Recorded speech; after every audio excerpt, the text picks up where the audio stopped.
Bonjour et bienvenue dans l'épisode 138 du podcast Fluidité. Je vous emmène à la découverte d'un trésor de notre patrimoine qui a marqué l'histoire des rois de France, une merveille de la Renaissance unique au monde classée au patrimoine mondial de l'UNESCO. Ce sont des milliers de châteaux regroupés dans la même zone. Alors si vous voulez tout savoir sur les châteaux de la Loire, restez à l'écoute. Tu apprends le français ? Fabien te propose des contenus en français courant qui parlent de culture, d'histoire, de géographie française, mais aussi des biographies, des dialogues ou des astuces d'apprentissage. Bienvenue dans le podcast Fluidité. Avant de commencer, je voudrais vous parler de notre club VIP. C'est ma page Patreon où vous avez du matériel pour étudier mes contenus et devenir meilleur en français. Par exemple, pour chaque contenu que je fais, vous avez des bonus exclusifs comme la liste du vocabulaire, les transcriptions bilingues, la version audio et vous recevez les contenus avant le public. Donc tout pour favoriser votre immersion. Le club VIP, c'est aussi une grande communauté avec plus de 350 apprenants de français. On discute ensemble tous les jours sur un groupe Telegram privé. On fait différentes activités de français 2 fois par semaine en appel vidéo. Donc vous pourrez aussi pratiquer votre français, trouver ou partager des ressources avec d'autres apprenants du monde entier et vous faire des amis. Vous allez pratiquer votre français en prenant du plaisir et c'est crucial pour rester motivé. Pour vous inscrire au club VIP, je vous laisse le lien dans la description sur les plateformes de podcast et sur YouTube pour rejoindre notre club VIP sur Patreon. Vous pouvez rester autant de temps que vous voulez et venez avec plaisir. Je fais souvent des promotions, donc n'hésitez pas à aller voir ma page Patreon. Aujourd'hui, j'aimerais vous expliquer ce qu'il faut savoir sur les châteaux de la Loire, dont vous avez probablement déjà entendu parler. Je les ai rapidement évoqués la semaine dernière quand j'ai parlé de la Loire, parce que c'est une des choses à voir le long de ce fleuve.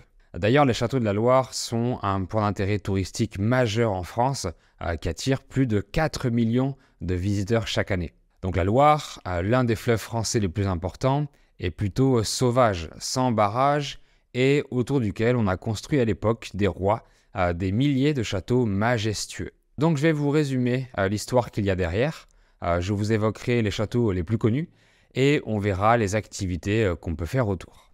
Les châteaux de la Loire, c'est une appellation ou une expression touristique pour désigner un ensemble de châteaux regroupés au même endroit, autour du fleuve la Loire, dans le nord-est de la France. La plupart d'entre eux se trouvent dans les départements de Maine-et-Loire, d'Indre-et-Loire, du Loir-et-Cher, d'Eure-et-Loire et du Loiret.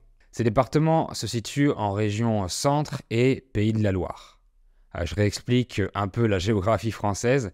La France est découpée en grandes régions qui sont elles-mêmes découpées en départements. Il n'y a pas de liste exhaustive, pas de liste définie de tous les châteaux de la Loire parce que certaines personnes considèrent que tel ou tel château en fait partie. Mais grosso modo, ce sont tous les châteaux qui sont autour des villes de Nantes, Angers, Tours, Blois, Orléans et encore un peu à l'est. Peut-être que vous avez déjà entendu ces noms de villes d'ailleurs. En tout cas, c'est le plus grand regroupement de châteaux aussi proches les uns des autres du monde, vu qu'il y en a plus de 1000, même s'il n'y a pas de nombre exact. Mais alors pourquoi il y en a autant regroupés autour de la Loire, autour de ce fleuve ?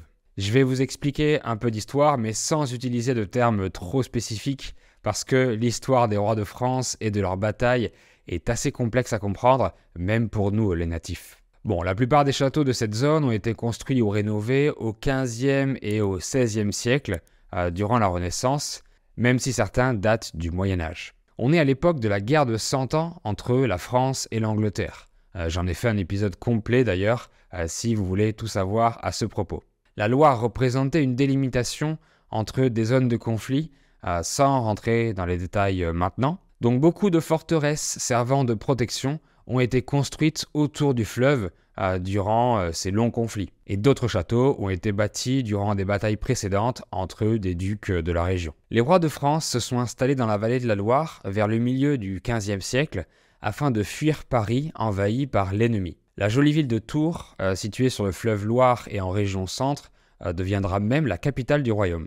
Mais une fois la guerre et les conflits terminés, le roi et sa cour, donc tout son personnel, décident de ne pas rentrer à Paris et de rester dans la vallée de la Loire où ils se sentaient bien. Donc on commence à rénover d'anciens châteaux comme celui de Blois, qui devient la résidence du roi pendant un certain temps. En revenant des guerres d'Italie, Charles VIII et Louis XII veulent ramener en France la renaissance italienne des arts tels que la poésie, la musique, la littérature avec l'invention de l'imprimerie, la sculpture, l'ameublement ou encore l'architecture. Cette renaissance a déjà commencé en Italie depuis plusieurs décennies, mais la France a un énorme retard sur ce nouveau mouvement à la mode parce qu'elle était trop occupée à faire la guerre. Et c'est au château d'Amboise, la nouvelle résidence du roi, que les premiers artistes italiens vont venir vivre et on va commencer à remettre au goût du jour tous les autres châteaux à la mode Renaissance. On refait leur façade pour y mettre de grandes fenêtres qui donnent sur la vallée de la Loire, sur le paysage. On sculpte les pierres avec des motifs à l'italienne, on dessine des jardins et des potagers super géométriques. Et puisque la France est unifiée, plus besoin de se défendre, les châteaux deviennent alors des lieux de plaisance, donc on fait abattre les remparts qui protégeaient des attaques. On rénove également les murs avec une pierre de couleur blanche et lumineuse qui caractérise et fait la beauté de tous ces châteaux de la vallée.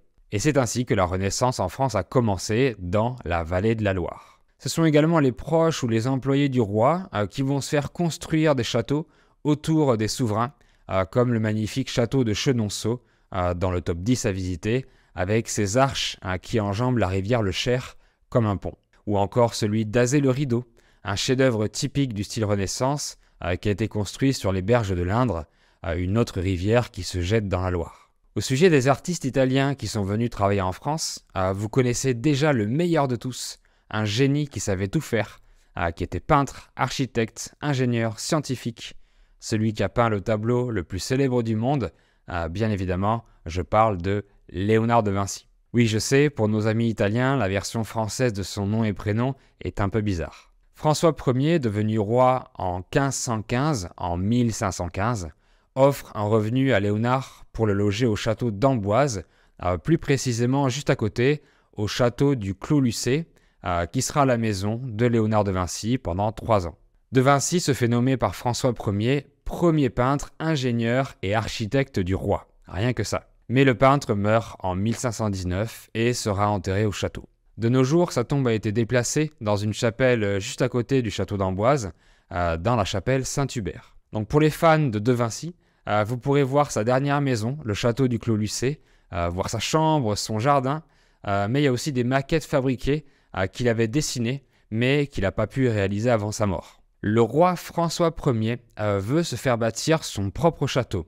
Logique. Alors la construction du château de Chambord commence en 1519, inspiré par les dessins et les plans de Léonard de Vinci, mais sera fini bien après sa mort, plus d'1 siècle plus tard. Donc le roi ne verra jamais son château complètement terminé, même s'il y habitera quelques années quand même. Le château de Chambord a des dimensions gigantesques, et pour le construire, on s'inspire également de l'Italie, puisqu'il est situé au milieu d'une grande forêt, dans un marécage, un terrain saturé d'eau. On doit alors construire le château sur des poteaux enfoncés dans le sol, exactement comme à Venise. Chambord est un autre chef-d'œuvre de la Renaissance en France, et il est vraiment grandiose avec ses 156 mètres de long, 56 mètres de hauteur, 426 pièces, 77 escaliers, etc. Le parc autour du château est un immense domaine boisé qui fait 50 km², la moitié de la surface de Paris. Donc c'est un autre incontournable à voir et c'est le plus visité de tous. Un autre château remarquable, c'est celui de Chaumont-sur-Loire, avec ses magnifiques jardins à la française et qui accueille tous les ans le Festival international des jardins. Je vous ai cité quelques châteaux remarquables, mais comme je disais, il y en a vraiment beaucoup et il faudrait toute une vie pour tous les voir. Donc il y a des sites internet qui vous résument le top 10 ou le top 20, vous irez voir si ça vous intéresse, je vous mets un lien dans la description. En ce qui concerne le tourisme dans la vallée des châteaux de la Loire, il y a évidemment toutes les infrastructures nécessaires pour accueillir et satisfaire tous ces nombreux visiteurs annuels. En termes d'hébergement, il y a de nombreux hôtels, mais aussi des chambres d'hôtes ou des gîtes qui sont des maisons tenues par des particuliers avec des chambres. On peut même dormir dans certains châteaux, comme un roi. On y trouve aussi tout un tas de restaurants qui vous proposeront de la cuisine française traditionnelle, des auberges, etc. On peut voir les châteaux par différents moyens. Il y a beaucoup d'excursions, notamment au départ de Paris. On a la possibilité de parcourir la Loire et ses châteaux à vélo. il y a plusieurs itinéraires disponibles et beaucoup de monde le fait. Et pour encore mieux contempler les châteaux de la Loire, on peut les survoler à bord d'un hélicoptère ou on peut se laisser porter par le vent dans une montgolfière, ce grand ballon gonflé au gaz avec un panier, ou encore en ULM, les tout petits avions. Sachez que certains châteaux qui appartiennent à l'État offrent des visites gratuites le premier dimanche du mois, donc ça peut être sympa pour ceux qui ont un budget un peu plus serré. Sur Internet, vous trouverez des sites qui vous donneront des idées de circuits de plusieurs jours. C'est sympa pour préparer sa visite. Voilà, je voulais vous présenter les châteaux de la Loire, le berceau de la Renaissance française. Si vous voulez voir de belles choses entourées de nature, dans une belle région, avec un climat agréable, en faisant des activités variées, tout en ayant un pied dans l'histoire de France, je vous conseille d'en visiter quelques-uns. En tout cas, merci à toutes et à tous d'avoir regardé ou écouté cet épisode. J'espère que vous avez appris plein de français et de la culture comme d'habitude. Vous pouvez essayer de réécrire dans les commentaires les nouveaux mots que vous avez appris aujourd'hui. Et si vous êtes resté jusque-là, l'épisode vous a intéressé, donc mettez un like. N'hésitez pas à vous abonner à ma chaîne YouTube et à mon podcast. Et quant à moi, je vous dis à bientôt.